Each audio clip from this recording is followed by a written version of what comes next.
আসসালামু আলাইকুম viewers, welcome to my channel Rehana Akter vlogs. আজকে আমি আপনাদেরকে সাথে শেয়ার করব চিংড়ি মাছের বড়া।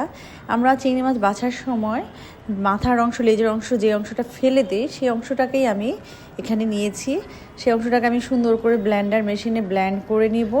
আমার ব্লেন্ডারে ব্লেন্ড করার পরে মোটামুটি 1 কাপের মতো হয়েছে।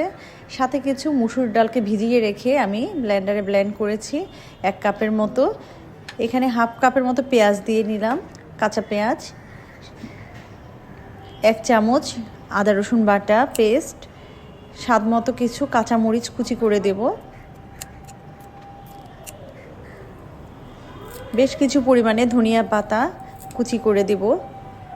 ধনিয়া পাতা দেওয়াতে ভালোই একটা স্মেল আসে এবং খেতেও মজা লাগে। হাফ চামচ লবণ, হাফ চামচ হলুদ গুঁড়ো। এখন আমি সব একসাথে ভালো করে মেখে নেব। আমাদের মাখা হয়ে গেছে, এখন আমরা এগুলোকে তেলে ভেজে নেব। আমি আগে থেকে একটা কড়াই তেল গরম করে রেখেছি, সেখানেই দিয়ে দিচ্ছি।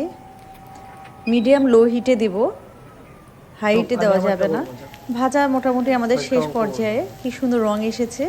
এখন আমরা এগুলো তুলে নেব। কি সুন্দর হয়েছে, খেতেও অনেক মজা হয়েছে। সবাই বাসায় একবার হলেও ট্রাই করবেন। ধন্যবাদ সবাইকে, ভালো থাকবেন। আসসালামু আলাইকুম।